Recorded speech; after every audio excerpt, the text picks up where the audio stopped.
All right, what type of strange electronics is this? Well, it is some electronics in it.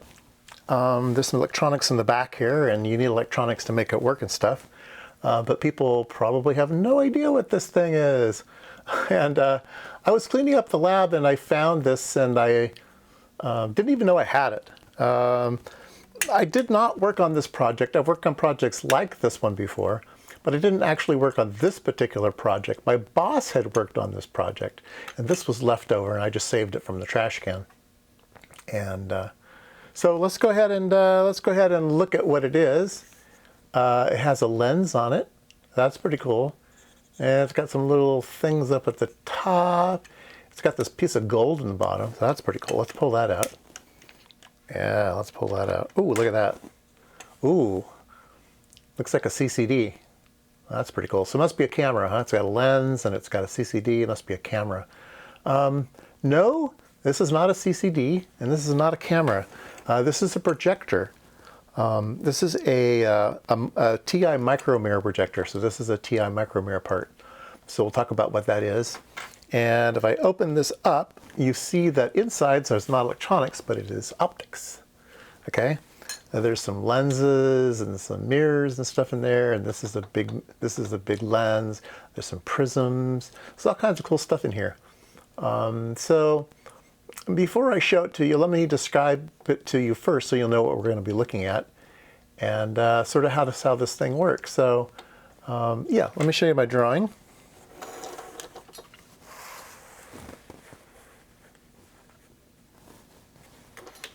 All right, so this is the TI micromirror. So what is a micromirror?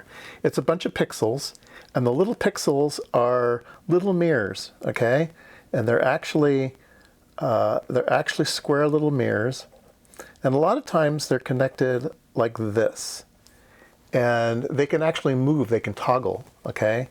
So there's a way to make these flip up and down. You can put a charge on them, and they'll flip down. The charge will like stick, and then you can apply a charge over on this side, and it'll stick on that side. And so this little mirror can waggle back and forth, right? And then there's like 2 million of these, right? There's a whole bunch in here. So it rotates about an axis. So this would be the axis, and it rotates about that axis. And it's used in a system like this. So imagine there's light coming down, and the light hits the mirror. If the mirror is flat, okay, so if the mirror is nice and flat, then the light will bounce up. It'll hit this mirror, and it'll come out, okay? And so that would be on. And then if the little mirror is tilted, when the light hits it, it'll bounce over this direction, and it'll die. It won't make it through the lens, right? And so the way that these work is that the little pixels are either on or off, depending on whether they let the light go through or they direct the light some other way. They might bounce it over this way or something. Anyway, they either are straight on and let it go out, or they bounce it at some weird angle, and then it does not make it out. Okay, and that's the way these things work. So you need to get light into this thing. So you have like a movie projector, right? This is like the film. You need to get light in there somehow. Well, there's light bulbs over here, and the light comes down, and it's going to come down through this lens here, okay? And because we want to make the thing small, we put a mirror here. And so that instead of this sticking up, you could get rid of the mirror and just have everything go straight up. But we put in a mirror and make it go sideways. Now, you could say, okay, well, how do you make color? You can have red, green, and blue mirrors, right? You could have a blue mirror and a red mirror. You certainly could do something like that. But the way these work is what's called color sequential, all right? So you shine red light in, and then you show the red picture. And then you shine blue light in, and you show the blue picture. And then you shine in green light, and you show the green picture. And so you're showing a red, green, blue, red, green, blue, red, green, blue, okay? And you say, well, that's going to look terrible. But you do it so fast, your brain can't keep up. And your brain will integrate it, and it will take those red, green, and blues and make white, or make any other color of the rainbow, okay? Depending on how long they're on. And you can determine how long they're on by whether the little thing is on or off. So not only can they be on or off, they can be pulse width modulated. They can be on only for a certain length of time and then off for a longer length of time to make grayscale, right? So that's the way those work. So color sequential. So this one was actually made to have LEDs as the illumination. So you'd have a red LED, a blue LED, and a green LED. You go red, green, blue, red, green, blue, red, green, blue, and you just keep going really, really, really, really, really fast. Back in the olden days, I said I worked on these things, and I worked on projectors that had these things on them. These are color wheels. And so there's a green section, a red section, and a blue section. So red, green, blue, red, green, blue. And this spun, okay? And so the light would go through here. And so as it spun around, when it reached red, you showed the red information. And then when it got to green, you showed the green information. And that's how it got the flash, flash, flash, flash, flash with this wheel spinning. Now you say, well, how come the red is short and the other ones are long? That has to do with the nature of the eye. If you show flash, flash, flash, flash, flash, flash, some people can see that flicker. And you want to eliminate any flicker. You want it to look like there's no flicker. And your eye is more susceptible to red light flickering. And so they break it up. They show a little bit of red here, then they show the rest of the red over here. And that breaks it up, and it just makes it so that your eye doesn't see the flicker too much, okay? So, and here's a index stripe as the thing spins around. You use that for an index stripe. So this is what's called a color wheel. Okay, so I worked on color wheel projectors, did a lot of those. That was before LEDs were around. And then once LEDs came around, then people started saying, hey, I'll just use red, green, and blue LEDs. And they said, can we make them bright enough, right? That's always a problem. You can always do it. It's just a matter of whether they were bright enough, okay? Now, in this one, the light is white. It's starting out as a white lamp, right? A regular tungsten lamp.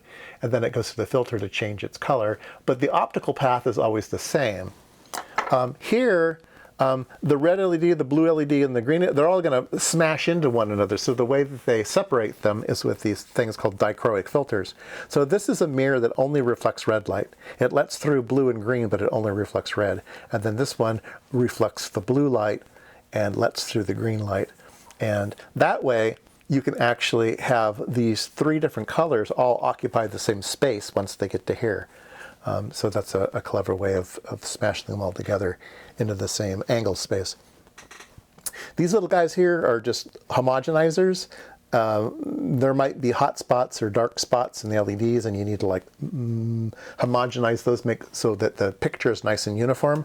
That's what these little bumpy things here, they kind of smash the light around and make it nice and uniform, scramble it up.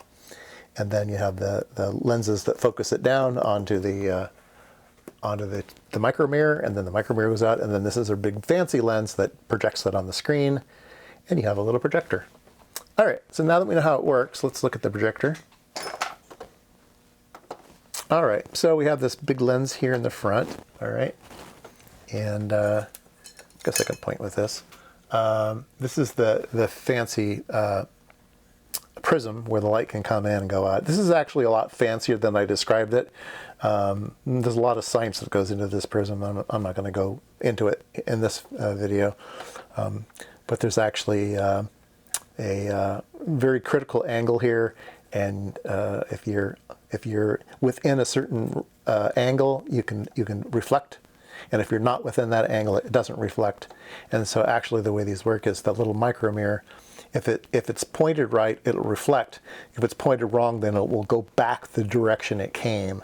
It won't go out that way. It'll kind of go back the way it came, and that's the way this prism is designed. Then these are like little plastic lenses here. So you're going to use plastic where you're not interested in image quality. You're just interested in getting light to where you need it to go.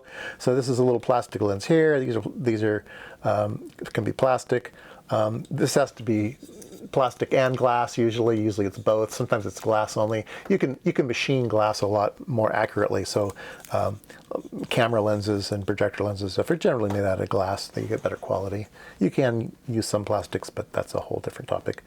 And then these are the funny little dichroic mirrors. So this one reflects red only, and this one reflects blue only. And then the LEDs, which aren't here, but the LEDs would be attached to these little ports. So you would put a red LED here, a blue LED here, and a green LED here, and they would go in. So the project that we were working on, that I wasn't part of the project, but the part of the project was getting enough light of a particular color into this thing, and that's not an easy thing to do. You need very, very bright LEDs, and you need them controlled, and da-da-da-da-da. So yeah, so I thought you'd be interested in that. Cute little device. It's pretty small, and the little micrometer thing has lots of little pins, lots of little pins. And so it would go into a cool socket, probably a very expensive socket, and then this thing would just sit here, and yeah, even has some little locating pins. That's kind of cool. The ceramic package here has a hole and a slot, right? So if you want to locate things, you have a hole, a slot, a flat, and that'll locate it in 3 dimensions. And yeah, so that's how it goes in here. And yeah, anyway, optics for the day. Little 3-color projector, color sequential. You need to flash them at a pretty high rate so that you don't see that flicker. If you ever want to test to see if something is color sequential or not, put your hand in front of your eyes and wiggle it like this. And that actually will break up the color sequential into kind of a rainbow thing. You'll see kind of weird stuff going on. And we actually had a running joke for the people who worked in the projector business. You're always putting this up to your face and wiggling it like that, so it kind of looks like you're waving at somebody. So we used to call that like the projector wave, right?